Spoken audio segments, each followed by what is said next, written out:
Very good. Oh, Hey, everybody. I'm Scotty T, and I have a fantastic comedian, author, motivational speaker, and he does so much more. Steve Mittleman is here, and and he's eating, watermelon. and he's eating, Watermelon. he's eating. He's the second guy ever to be on my show that's eaten. How are you, Steve? I'm very good. It's Thank nice to you. meet you. I do that. I'm eating now and talking while I'm eating only on purpose. Just know it's on purpose. Oh, okay. Well, it's good to show me so much respect. This is this Oh is my the God. this is the first time ever. It was your second Oh, that interview. girl, that girl's never coming back, and I don't think you're coming Oh, back. Hell, we're only a minute or two in, and already I don't like you. oh, thank you. I appreciate that. I've never gotten more compliments. I've been showered with compliments. It's amazing. All right, Steve, let's get started. You're in California, right? Mentally, yes. Right. Well, no, well, let me. I'm in charge for the first couple minutes, and it's all your comedy minute. Okay. Um, you're in California, but weren't born and raised in California. Born in Montreal, raised in Queens, New York. Okay, all right. That's what I So yeah, I'm born going to in get Montreal, then getting then then closer to you. I'm closer to you now. yeah. Oh my God, I feel You warm and feel the fuzzy now. difference? Do you feel I the can almost difference? I can almost taste those beets you're eating. Oh no, no, not beet. Oh God, I hate beets. No, Oh boy. watermelon. All right. Well, Watermelon. let's. It's Well, all I thought dark. they were beets. Let's start at the beginning because you've done so much. Is it true that you were class clown in school? Yeah, and in fact, I was very shy, but when the time was right, I always got the right. The first time I ever got a humongous laugh was in high school. Well, that's not true. Well, I mean, I got other bigger laughs. When you were But born. when I was maybe 16 or 17, we had this Mr. Garau or Guru, whatever you want to call him. Whatever. His wife was, I had her as the math teacher, and he was the shop teacher. Okay. And we were rowdy, kids from Queens, and he just was screaming at us for like a minute straight, just screaming, shut the F up, and, on and on and on and on and on. And, then he ended with, and any questions? And remember, shop teacher, right? Right. So whenever we didn't finish a project, he took it home and he finished it. Right. What he did, right? Um, and he goes, I raised my hand. Everybody was kind of shocked at how he went nuts. He went Yeah. nuts. And I go, Mr. Garau, at any given time he may go, it's Guru, it's Guru. And Right. you call Mr. Guru, he go, it's Garau. Like you could Right. never Right. down on his name. He goes, Middleman. Everybody called me Middleman, right? Right. He goes, you got a question? Because I had my hand raised. I said, is everything in your house made out of wood? Because it was wood shop and Right. explosive. I never got a laugh like that. Usually from friends, you got like one or two or three friends, and Okay. Right. Jews say kibitzing, right? We're kibitzing. Kibitz. Yeah, I know Um, kibitz. Yeah. yeah, yeah. And explosive laugh. And I'm telling you, one laugh. That's all I needed to go, God, I love comedy. Well, that was the next question. Was that the catalyst then for you to start doing comedy? Well, I already love comedy. I love my favorite guy was Robert Klein, who you may I know. remember Robert Klein. Yeah, and I went to a taping. My sister was in the business. She was with ICM and CMA and Right. Universal and various things, and she got me into a taping of his second album. And Wow. it was like, oh my God, for like a 16-year-old kid, it was like, holy cow. And so Okay. I was always a fan of his, and so Were there? Let me go on then, because it seems like you read my notes. Are there other comedians that inspired you then, besides Robert Klein? Woody Allen, my Yeah, favorite. you were in a Woody Allen movie. I was in radio days. You're Yeah, good. love Good. You it. know your Love stuff. it. I worked 9 days on radio days. Okay. I had lines, and I got cut. I mean it visually. No, Yeah, I got it. Well, let's yeah, not bounce around too much, but in other words, so yeah. Woody Allen, Robert Klein, other comedians that inspired you? Jack Benny, my favorite of all time. Okay, cool, cool. Yeah. Yeah, I grew Um, up on, Henny Youngman, Rodney Dangerfield. I'm 62. I grew up on all that stuff. you don't look your age. Oh, I'm 60. Well, my insides are 75. Yeah, Um, that's why I'm eating the watermelon right now. I know. We'll get to your book and the health and everything. What about comedians you like today? Are the comedians that you like today? Are there any comedians that you enjoy today? Well, sadly, he passed away, but I loved Richard Lewis. Yeah, yeah, me Yeah, too. I love all the neurotic New Yorker Okay, guys. okay, I love Neurosis. I loved Andy Kindler. I yeah, loved Dana Gould. okay, right. Um, and I loved who was the guy that passed away from Minnesota, the one-liner guy. I just saw him the other night. Oh, shoot. Well, I Okay. know Geechee guy. Do you remember? Do you know No, Geechee? each guy was very funny, very funny. Okay, Oh god, the guy who was an addict. Oh shoot, I remember that's all seeing. right. Yeah, it's great. All right. So you've been on over 100 different television shows, Tonight Show, Letterman, so on and so forth. Is there a favorite memory there? Is there a favorite Oh that you yeah, enjoyed? he's like so. When I started in the summer of '76, I was home from school and I auditioned at the clubs. Okay. So I asked you if you were in radio because that was my first love, radio, All right.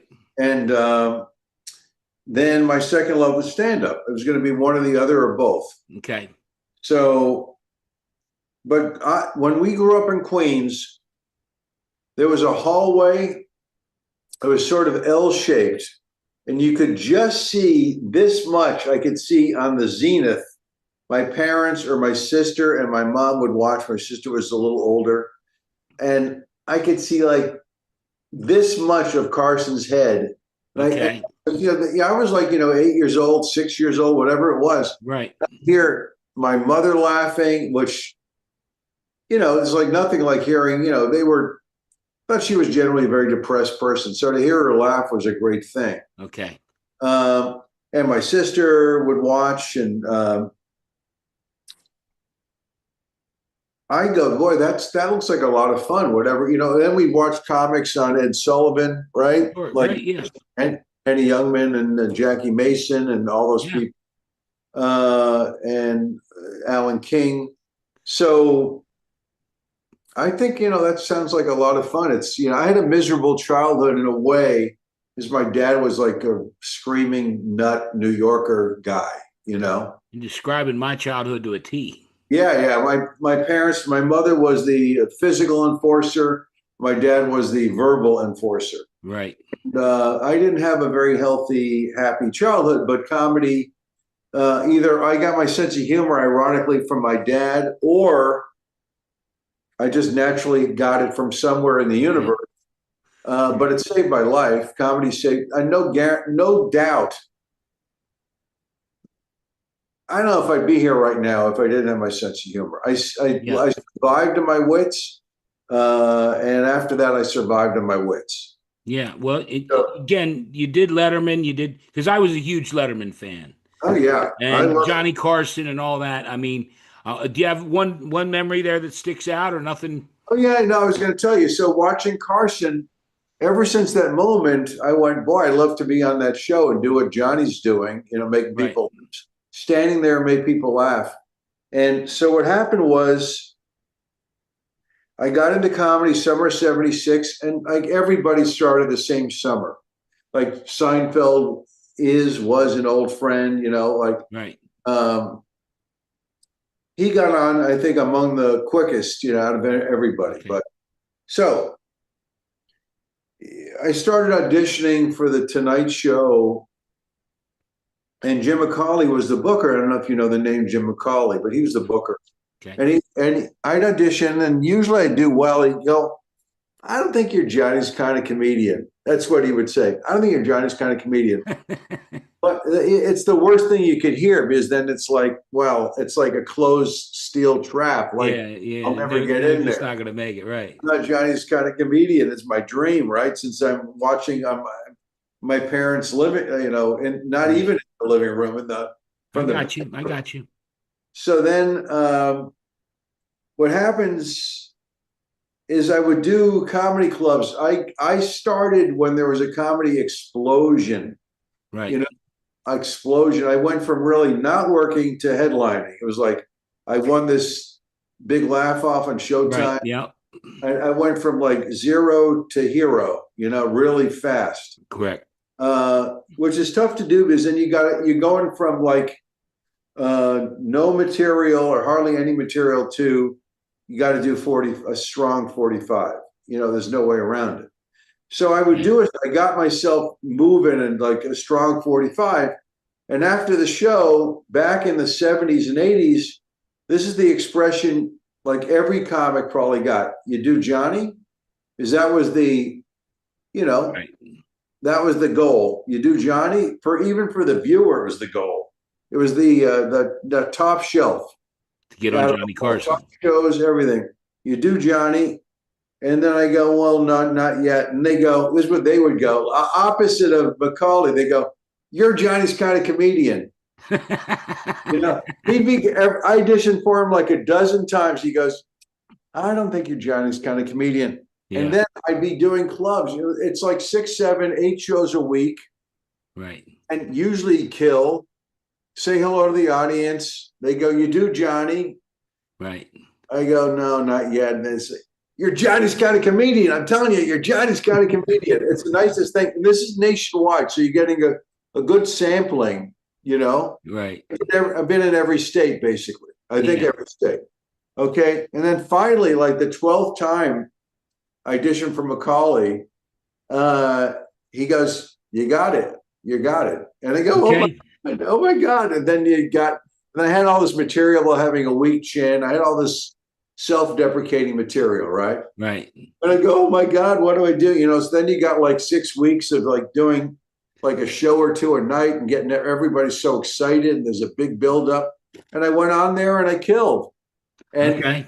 and now Macaulay, now I'm his best friend. And he goes, you got to meet Johnny. And now he introduces me to Johnny after the show. Oh, okay. And Johnny shakes my hands, looks me in the eye, and goes, You're my kind of my comedy. kind of Yeah, I comedian. knew that was coming. Oh, Well, it's it's funny. I great. think the next because that George Wallace one, and George has done a lot about never being invited over to the couch. Oh, yeah. And, so to be invited over to the couch, now he has his opinions on why he never got, but Oh, you know what I really? mean? I don't want to Yeah. get into that. But so did you make it over to the couch and everything then? Well,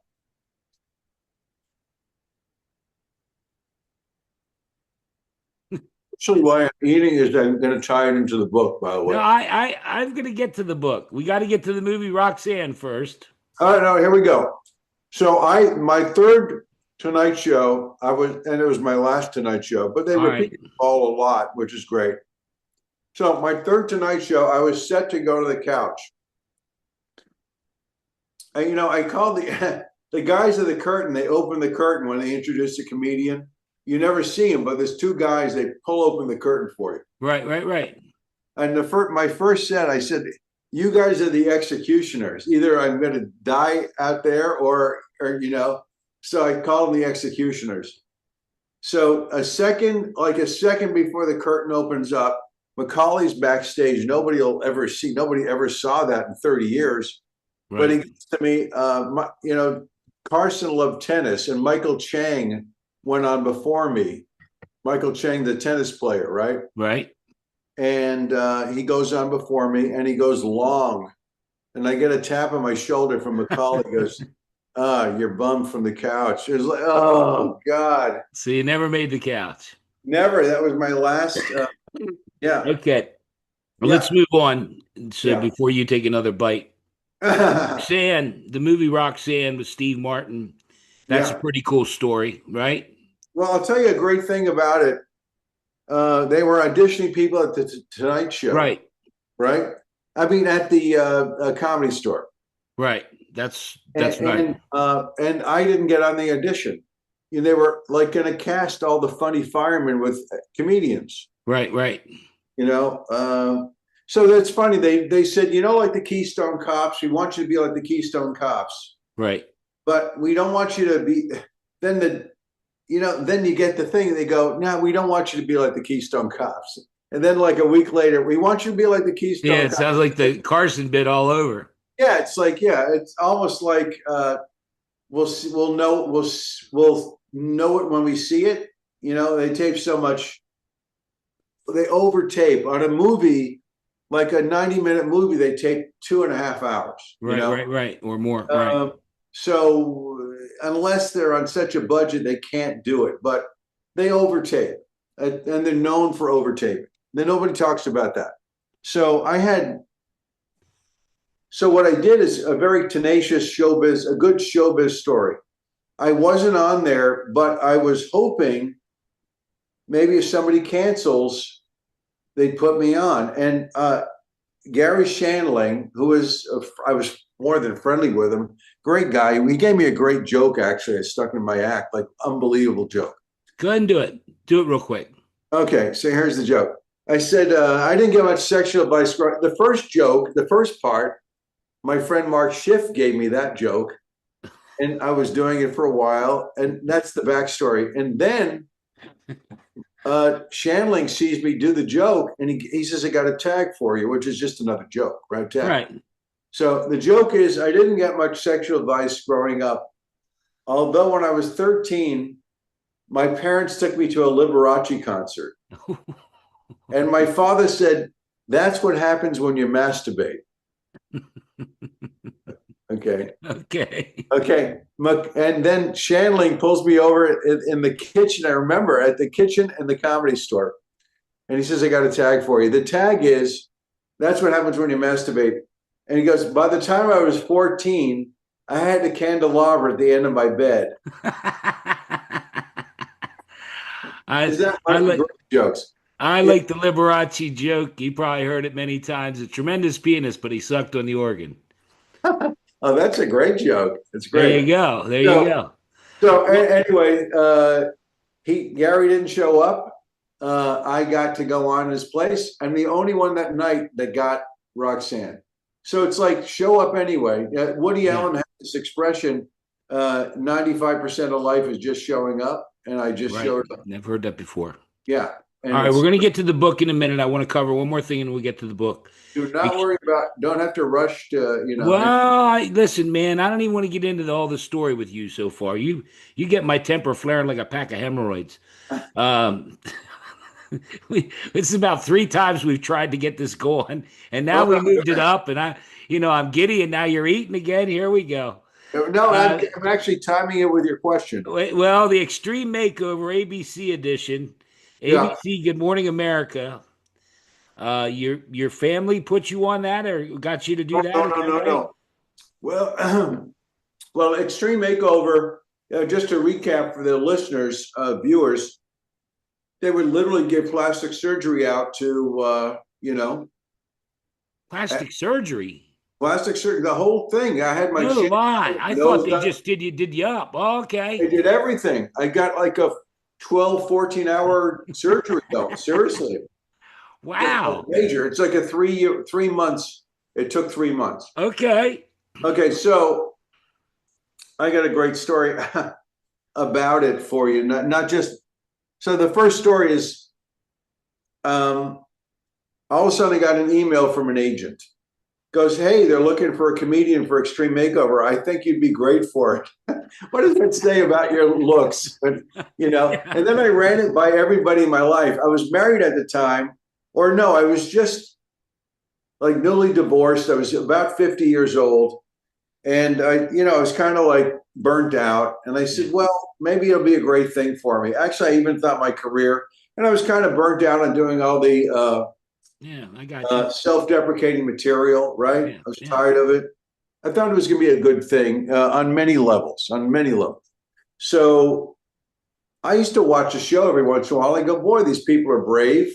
I think it's a good, more power to them. If they want to do it, right? Okay.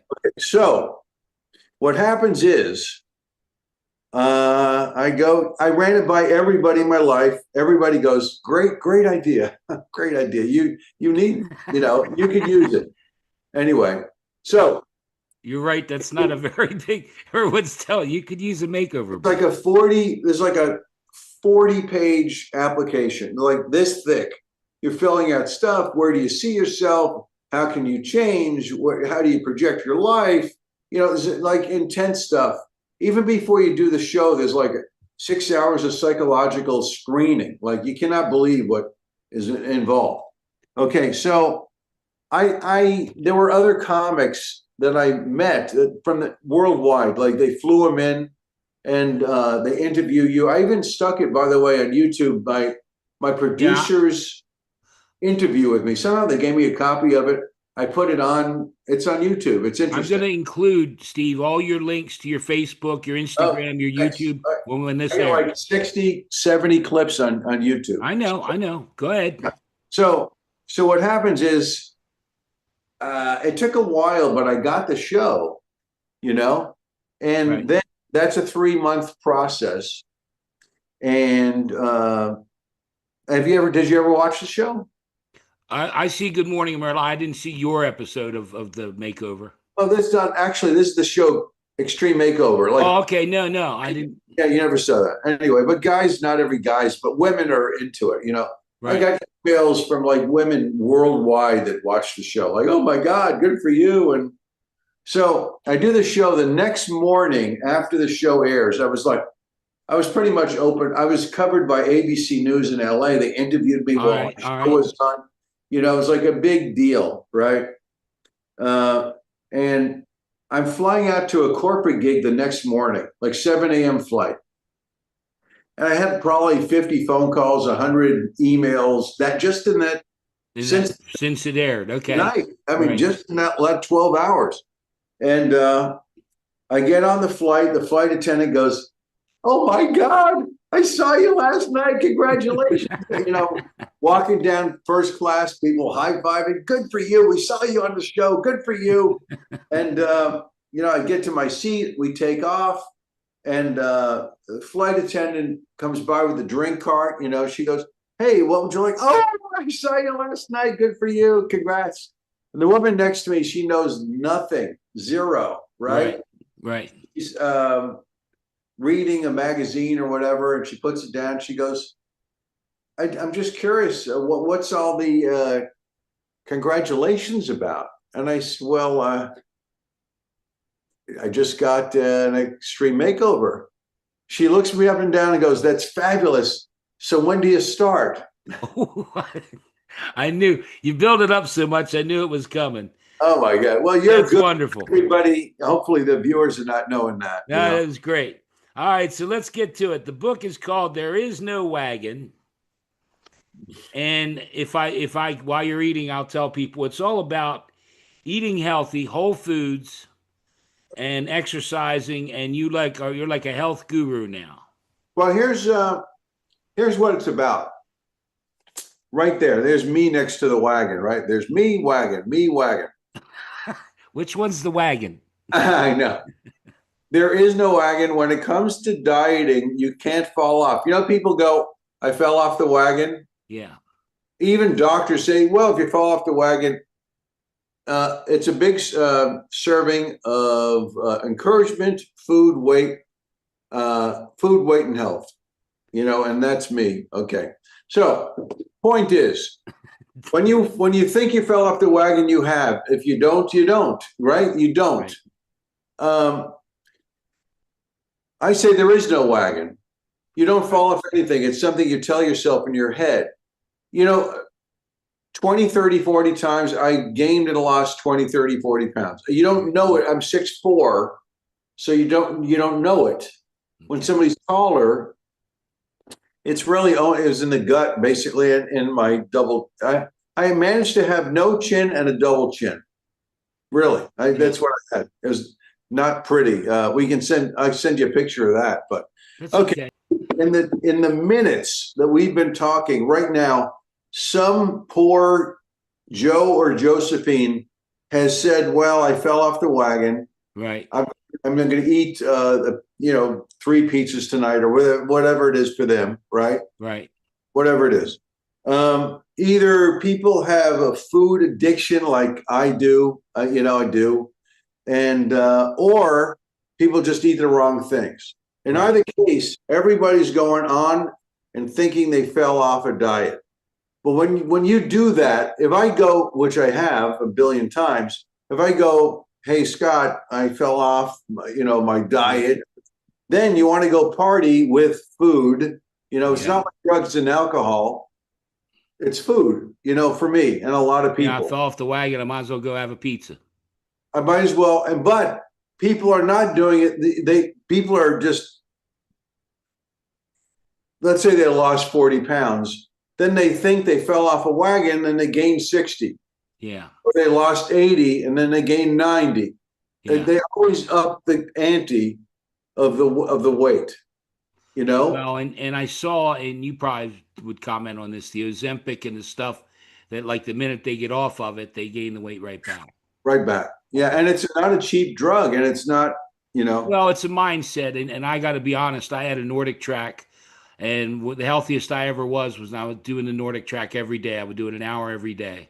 well, you got 2 bikes here behind me. You got Yep. spin bike and you Yep. got recumbent bike, and that's my girlfriend's, but we use each other's Well, it's a stuff. combination of. It's not just a combination of eating, but it's exercise. A lot of stuff goes into. Well, I'll tell you the secret with exercise, and this is me quoting other people. Exercise will get you toned. The food is going to get you health. Okay. The reason, the only reason I was eating before, it looks like a beet, but it comes out very red on the screen, but it's watermelon. And the Okay. reason, Whole Foods, there's nothing that's going to get you healthier, trimmer, and staying that way than Whole Foods. Okay. Fruits and greens, you're not going to beat them. They're going to have the most nutrients, fruits and greens. You're not going to get anything better. If you can eat very small amount of cooked foods, but have Yeah. live, rich, colorful foods. Yeah. And I don't get eat any fried food. I cook myself. I. yeah. I don't eat animal products. I don't eat for 15 to 16 years now. I I'm met in my girl. Pennsylvania where we have a lot of fresh produce and everything's Yeah, good stuff. we're in a very lucky. Yeah. The accessibility for most people is amazing. You know. Okay. Um, Well, I'll include the link to your book and I'll include all the links to everything. But there's one other thing, and again, thank you for being here, and we'll get back to you. We're yeah. gonna hopefully record another section. But I Good. wanted, because maybe we'll get your comedy minute if we have time. But I Yeah. wanted to, because somebody told me you're a big New York Mets fan. Oh yeah. Yeah. And do Let's you hear know, it. you probably remember when the Mets won their first World Series? Of course, 69. Yeah. 1969, the Miracle Mets. Yeah. And who do you think my baseball team was? Boston. The Baltimore Orioles. Oh, yeah. I went to Boog 86. Powell, Brooks Robinson, Oh, Frank yeah. They were Robinson. great. I knew every player. The They were Miracle great. Mets, Tom Seaver. So I got to Yeah. be honest, Steve, I really don't like you. Well, No, you can't long laugh. time ago. I was 7 years old when that happened. I was 13, so yeah, Yeah. it's like But 14. no, I just wanted to tease you a little bit about that. That's funny. But No, look, before we go, let's see if you can tease something. And again, it doesn't have to be a minute. I'll do a formal introduction. yeah. Steve Mittleman, your comedy minute. Go ahead, my friend. Oh my God. Well, since Kathy Labrie did a story about me, Yeah, she and did. We forgot to mention Kathy. Kathy, thanks for setting this up. oh, good. Well, here's a story. I don't know how funny it is, but it's damn ironic. So she was doing a gig. We were both living in New York, and I picked her up. We were going on vacation in the Berkshires. You know the Berkshires, right? Right? We love the Berkshires. And her sister had a place in the Berkshires, but in this time we were going to go to a bed and breakfast. Right. But since it was before internet and before GPS, Sure, sure. before Waze and all that stuff. Um, Can I tell you a little side note on Waze? You know Waze, right? They have all these characters you put in a voice. Right. Okay. Okay. And I had Thomas, the pompous Thomas, right? Thomas, the make a left turn, make a right turn. It's like just like that. Right. Yeah. Okay. So I'm running to a gig. The last half hour, I have to pee like every second, right? And I get there, I say hello to the people that hired me. I excuse myself. I run to the bathroom. I'm taking care of business. And the second I start going to the bathroom, I hear Thomas say, "You've reached your destination." just like perfect. The time Thomas had great timing. So Kathy and I are on the way. It's dark. We're following handwritten directions. I'm driving, Okay. and we're going to this beautiful bed and breakfast. And it's like getting there at like 2 in the morning, Right. and it said like blue house, yellow trim, yellow shutters, and we're there. We look at it. Here it is. The door is open. I go in. Nobody's at the desk at 2 in the morning, but there's a note saying you're in room 4, Mrs. Stein. I guess Mrs. Stein owns it and signed it, right? So we go in, we spend the night, we have a great time. We get up, late the next morning. We're there for, I don't know, maybe another day or so. And I was paying the, bill, right? Hmm. And they go, "Yeah, your name's not on here. You don't." I go, "What are you talking about? We just stayed here last night." We were like It's the three wrong doors dress. down from the we There stayed in you the go. we stayed in somebody's room the night before. We literally kicked somebody might have showed up at like 2:30 in the morning with no room in the Berkshires. Okay. We stayed. Yeah, that Very was good. yeah, very it's Well, Steve, I thank you for being here. Let me stop the recording so we can talk for a minute off the air, okay?